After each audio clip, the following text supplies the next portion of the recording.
In a shocking move, President-elect Donald Trump has taken a huge initiative in the America First policy and preemptively threatened a war on the BRICS alliance.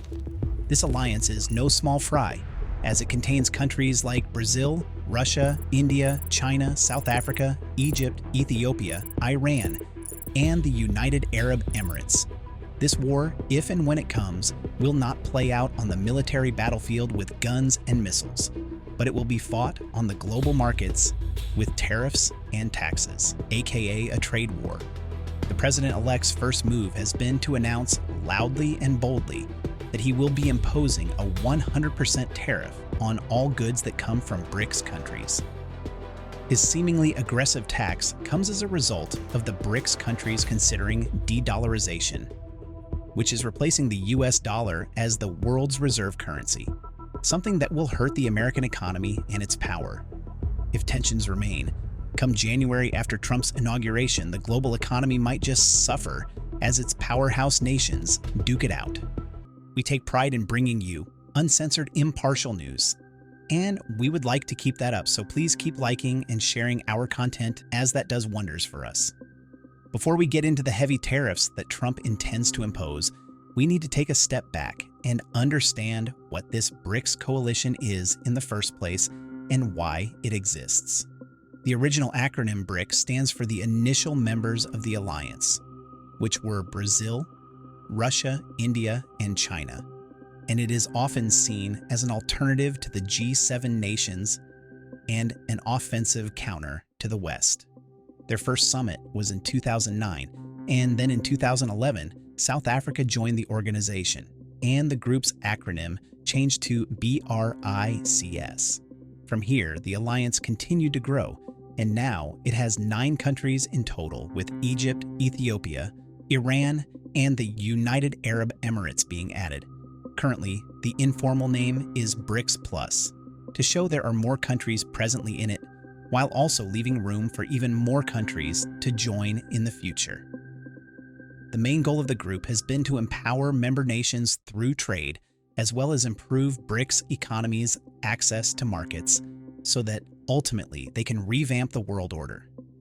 This ambitious goal stems from the sheer powerhouse that BRICS is on the global economic forum.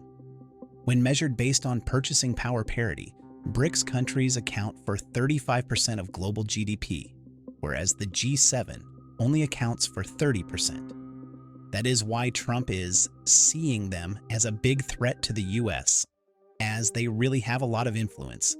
They have been growing and now have another goal of developing financing for their nations. They have done this through creating institutions like the New Development Bank, a multilateral development bank that provides financial support for infrastructure and sustainable development projects in developing countries. In fact, this New Development Bank is the BRICS version of the IMF or the World Bank, meant to support nations who see things the way BRICS does. On the surface, it deals with financial matters, but the reality is that it is all about political influence and shifting the scale from the West to the global South. Whoever signs the checks accumulates power, and these are the seeds that BRICS is planting.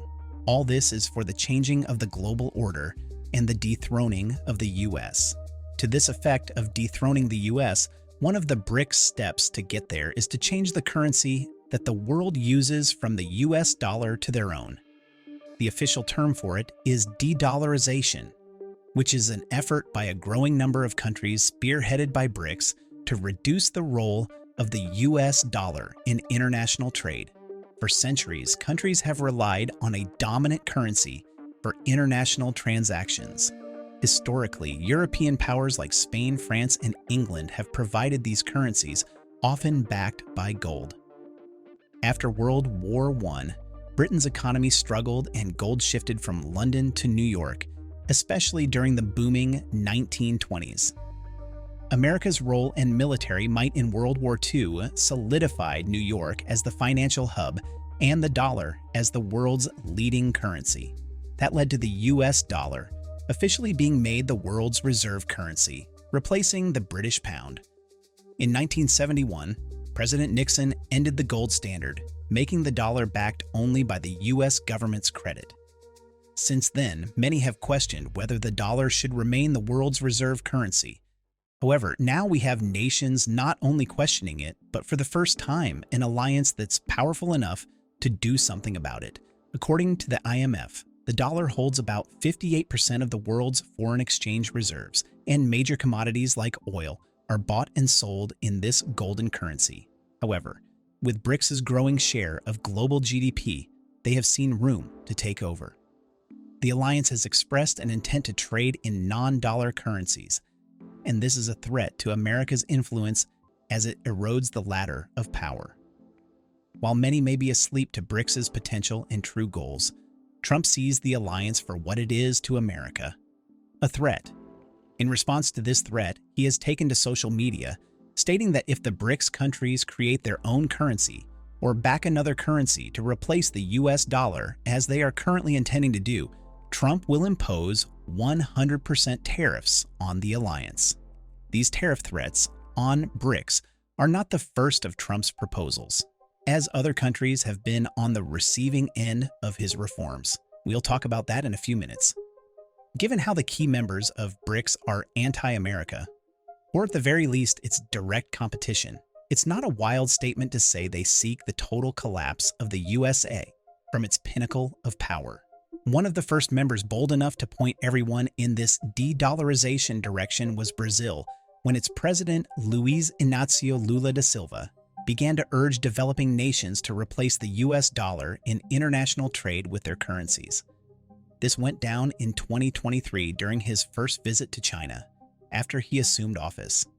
He urged BRICS to join forces, boldly stating, "Every night I ask myself why all countries have to base their trade on the dollar. Why can't we trade based on our currencies? Who decided that the dollar was the currency after the disappearance of the gold standard?" These comments were gasoline to the fire of de-dollarization as they voiced out what many were afraid to say. From there, Beijing began to increase efforts to promote the use of the renminbi, their currency, in the settlement of cross-border trades and growing its dominance in the global markets. Despite this, it is the recent BRICS summit held in October that really sparked Trump's aggressive move towards tariffs. One of the discussions at the summit was what the world would be like without dollar dominance and what would happen if the US and its allies lost their dominance in world politics. This solidified the seriousness with which BRICS is taking this matter. On top of this, BRICS member states have begun to quell bilateral tensions amongst each other, and that has been a major cause of concern for Washington. For instance, India and China reached a deal to ease tensions at their border, and Indian Prime Minister Narendra Modi and Chinese leader Xi Jinping are set to host their own bilateral dialogue in the next 5 years. Why should this be a cause of concern for the US?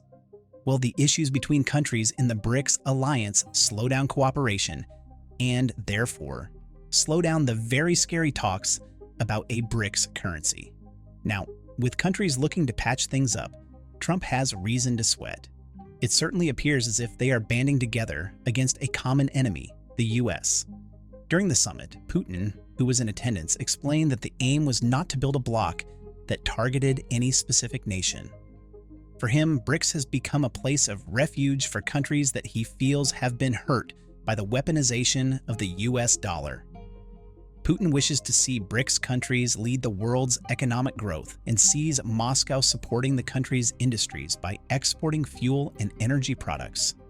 Of course, we all know Putin has his own agenda, and it is clear that for him, BRICS is a weapon that he can use against Washington.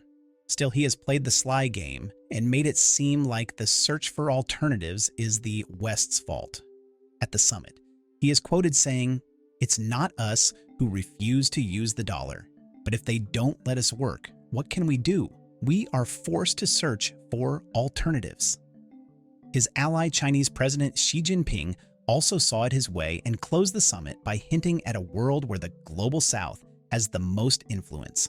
Both Russia and China want to see cross-border payment systems that rely on local currencies coming to fruition and see the BRICS cross-border payments initiative as the vehicle that member countries can conduct exchanges and remove America from the equation.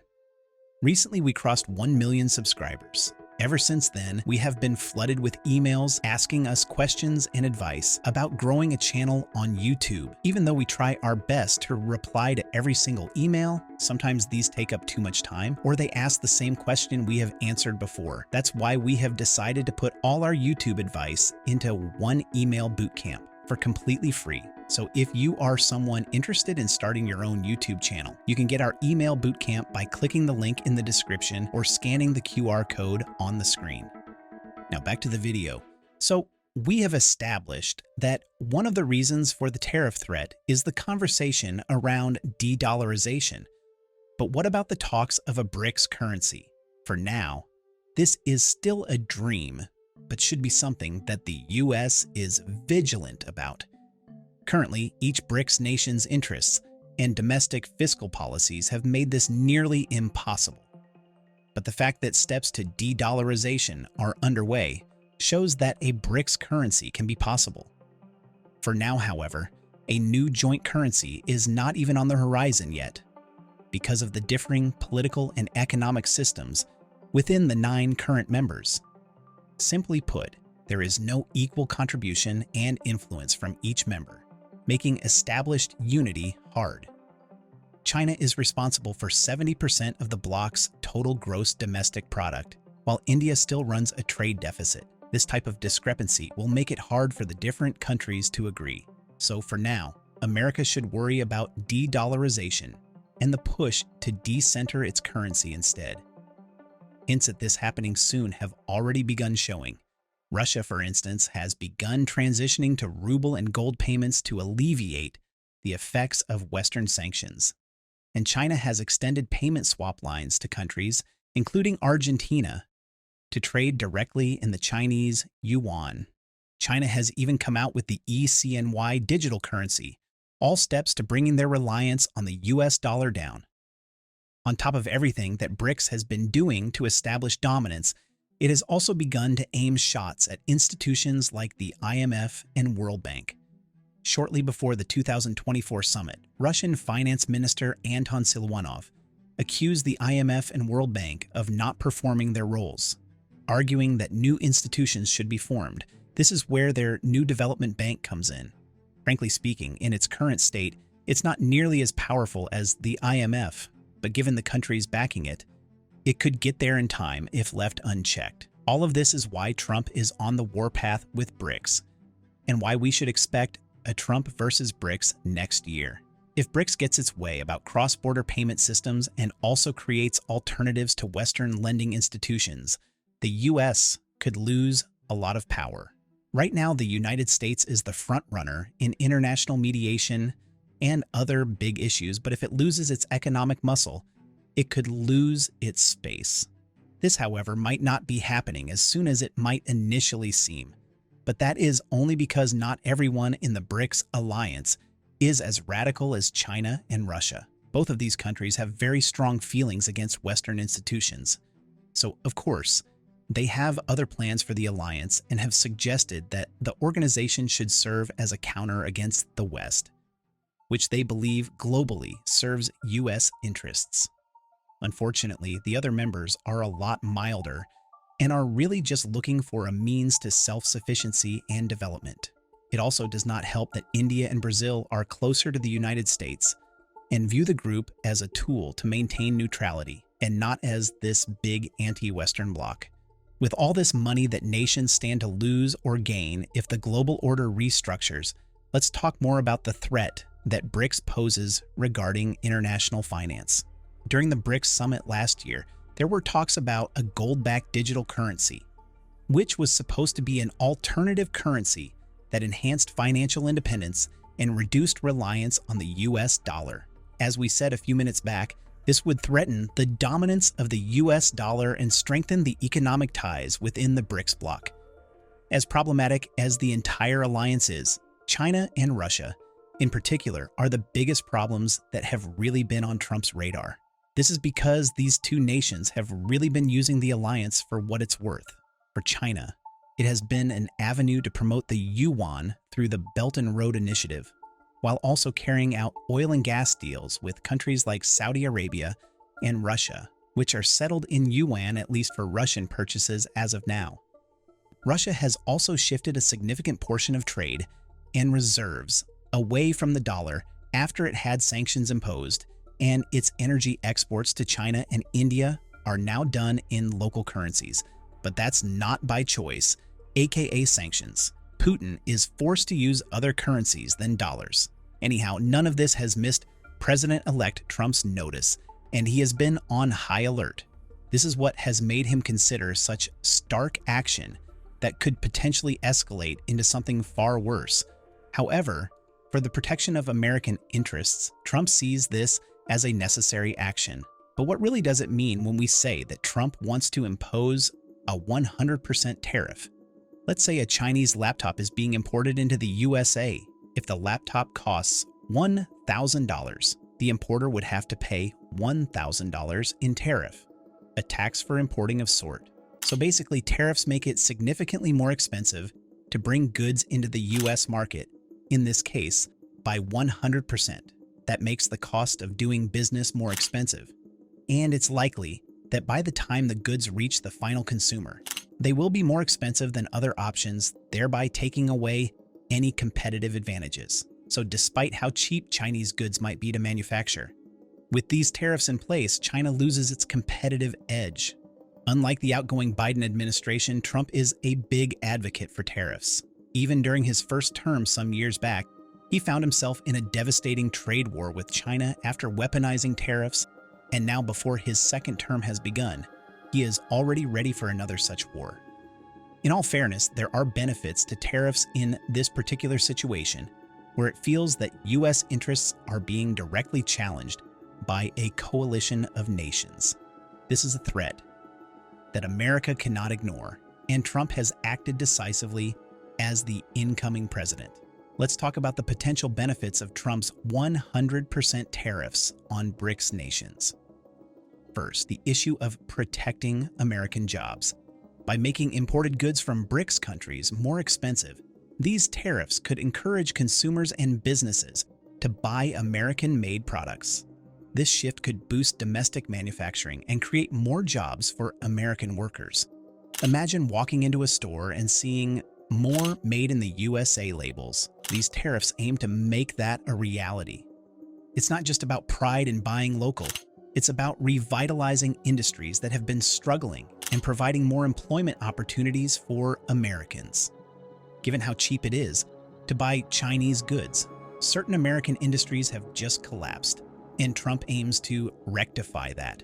Also, these high tariffs could reduce the volume of imports from BRICS nations, helping to lower the trade deficit with these countries.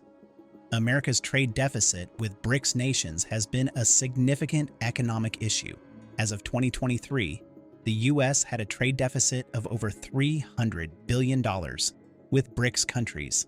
This means that the US imported much more from these countries than it exported to them. The largest portion of this deficit comes from trade with China, followed by India, South Africa, and Russia. If left unchecked, we could see this trade deficit double in years to come. That's why by having a smaller trade deficit, the US economy could potentially benefit a lot. Think of it as balancing your budget at home. Spending less on imports can help keep more money within the country. This could lead to a stronger domestic economy, with more money circulating within the US, supporting local businesses and services. We also can't leave out two factors that stand as primary benefits to issues that instigated Trump to begin with. Another benefit that Trump is certainly betting on is to use these tariffs as a leveraging card for negotiations. The threat of high tariffs can be a powerful bargaining chip in trade negotiations. It could lead to more favorable trade agreements for the US, ensuring better terms and conditions for American businesses. All these BRICS countries regard America as a major market and would not want to lose it. They will likely make concessions because given how much America buys, their economies would suffer too much were they to lose their market share. That is the reason why the trade deficits are so high anyway, because America buys. That's why this threat makes for a good bargaining chip. This could result in trade deals that are more beneficial to the US, opening up new markets for American products and services, and ensuring fairer competition. In the same vein, by discouraging BRICS nations from creating an alternative currency, these tariffs could help maintain the dominance of the US dollar in global trade. The US dollar's strength is crucial for international transactions and investments, and these tariffs aim to keep it that way. Think of it as reinforcing the dollar's position as the world's go-to currency. A strong dollar means lower borrowing costs for the US government and businesses, and it helps maintain the country's economic influence globally. Lastly, national security could benefit if the tariffs are imposed. Reducing reliance on imports from BRICS nations can enhance national security by ensuring that critical industries and supply chains are less dependent on foreign countries. This means that in times of global uncertainty, the US can rely more on its own resources and production capabilities. It's about building a more self-sufficient and secure nation. By strengthening domestic industries, the US can ensure that it has the necessary resources and capabilities to respond to crisis without relying on potentially hostile or unstable foreign suppliers. This is perhaps what Donald Trump is thinking, and why, whether he enforces the tariffs or doesn't, he's bound to benefit either way, with the US coming out on top. However, despite these benefits, not everyone sees it this way. Many are feeling that Trump is going too far and abusing his power. The South African government has come out and made it clear that there would be no plans to create a BRICS currency, and stated that anyone who said otherwise was misreporting for spreading a false narrative. Crispin Fiery, a spokesman from the Department of International Relations and Cooperation, DIRCO, misstated that the discussions have only been focused on trade within the bloc, using national currencies. As expected, Russia has also been very vocal about its feelings about the proposed tariffs. And in response to Trump's warning, the Kremlin mouthpiece, Dmitry Peskov, said that Trump's demands would backfire, stating, "The dollar is beginning to lose its attractiveness as a reserve currency for a number of countries. This is a process of erosion of the dollar's appeal. It is actually going on and gaining momentum. Russia is actually secretly hoping that Trump goes through with this because Putin believes that this will dig America's grave. Other nations in BRICS have been quiet since then, and it seems they are not taking the proposal seriously. But let us assume that come January, this BRICS tariff plan goes through. What does that look like? And what is the global impact? Starting with America, there certainly would be some effect on the nation, as some experts argue that US customers and businesses will end up footing the bill. A lot of what America imports are necessities. By imposing tariffs, you do not remove the need for necessities. You just make them more expensive, as businesses will pass the cost of this to the consumers. That will leave the public to deal with expensive goods, thereby making consumers suffer, especially in lower-income households. American economists like Carl B. Weinberg and Rubila Faruqi with high-frequency economics have stated that these tariffs on energy, automobiles, and food supplies would hit hard because Trump will be imposing tariffs on trade flows when there is no readily available alternative. For such tariffs to be effective, there needs to be a competitive source of that good and service to take over that gap that the competition would have left. According to Weinberg and Faruqi, these tariffs are premature, and they will leave low-income households poorer. Let's also consider the developing countries in this alliance. It goes without saying that these tariffs will limit their access to international markets and hinder their economic development. They definitely stand to lose out more than the bigger, more developed nations. Overall, however, global trade will be heavily affected, and we will see the emergence of a lot of new alternative markets and the restructuring of global alliances as every nation involved seeks to preserve its interests. BRICS nations aren't the only ones that Trump has his eye on. Earlier in November, Trump went on record stating that he would also impose tariffs on Canada, Mexico, and China.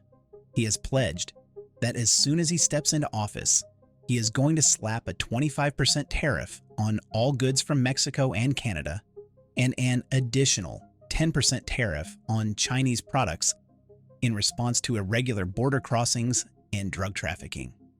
The way Trump sees it, these countries are sitting idly by as bad things happen, so in response, he is going to make sure to punish them for it, to spur them into action. In a post on social media, he stated that he would impose tariffs on Mexican and Canadian imports, and the measures would remain until the invasion of illegal immigrants and drugs came to an end. In his state, he said, "We hereby demand that they use this power, and until such time that they do, it is time for them to pay a very big price." The country's responses to this proposal are mixed for different reasons. Canada has taken a more diplomatic approach and decided to soften the U.S. up. The Canadian Deputy Prime Minister and Minister of Finance, at least at the time, Chrystia Freeland, said Canada and the U.S. have one of the strongest and have been working together when it comes to trade and border security.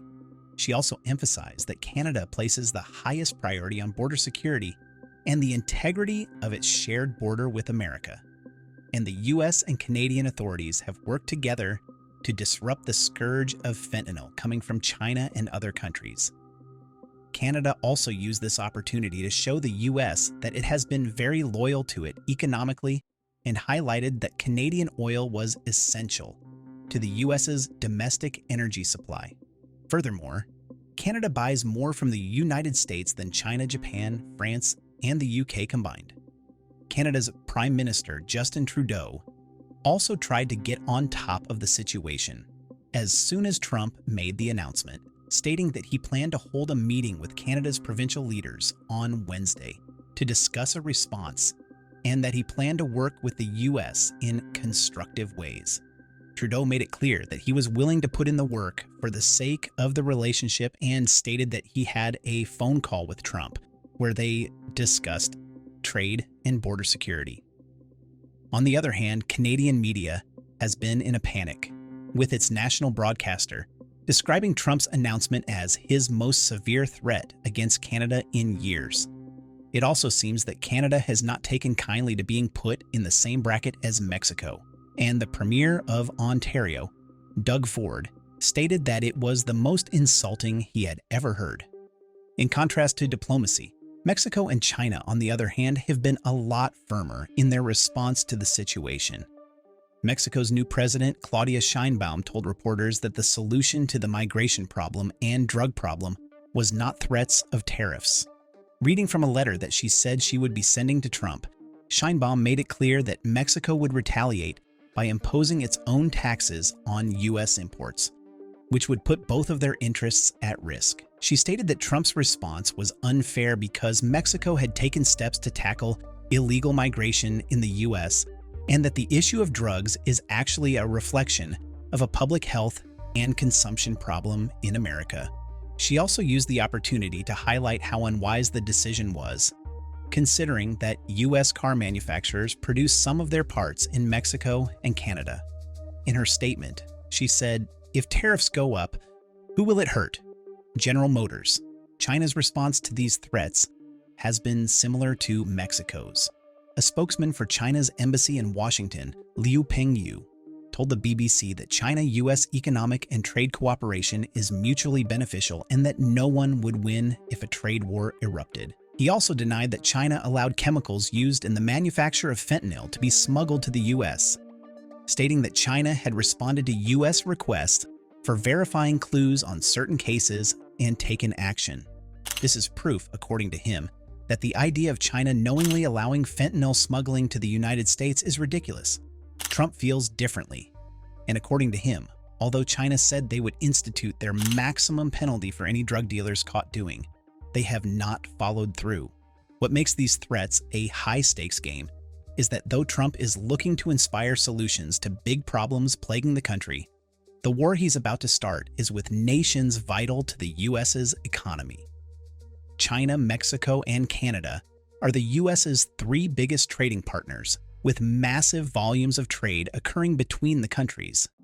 In 2023, Mexico was the top trading partner, with nearly $700 over $98 billion in goods and services exchanged between the two countries. Following closely, Canada accounted for $773 billion in trade with the US, while China was the third largest trade partner, with $575 billion in trade. These are not volumes that can easily be replaced by alternative markets. On top of the actual trade, some of the relationships that the US had been building up until this point are likely to be compromised. These tariffs will negatively affect the US-Mexico-Canada Agreement, which is a free trade deal that Trump himself signed and maintained the provisions of the pre-existing North American Free Trade Agreement. According to Tim Harcourt, a chief economist at the Institute for Public Policy and Governance at the University of Technology, Sydney, the Trump tariff changes could end the free trade agreement between the US, Canada, and Mexico. This will be very costly for the nation. Despite all this, tariffs lie at the heart of Trump's America First economic plan, and he has made it clear that he won't be compromising. In an interview with Kristen Welker on NBC's Meet the Press, he stated, "I'm a big believer in tariffs. I think tariffs are the most beautiful word. I think they're beautiful. It's going to make us rich. We're subsidizing Canada to the tune of over $100 billion a year. We're subsidizing Mexico for almost $300 billion. We shouldn't be. Why are we subsidizing these countries? These subsidies are one of the key areas where Trump is looking to reverse some of Biden's decisions." Another example of this is the Semiconductor Support, or the CHIPS and Science Act. Under this act, the U.S. would subsidize construction by foreign companies of immense semiconductor manufacturing facilities, including $6.6 billion of the cost of a construction of 3 plants in Arizona by the Taiwan Semiconductor Manufacturing Company, the world's biggest chip maker. Trump has already made his feelings about the attempt at economic cooperation widely known by stating that he felt like it was stupid and that it gave the Taiwanese company America's chip business. Trump will also reverse other tax credits for buying electric vehicles because he feels like it is a green new scam, and that slashing the credits would hurt foreign manufacturers dominating battery sales. As an extension of these and the tariffs, we're likely to see the idea of free trade taking a dive.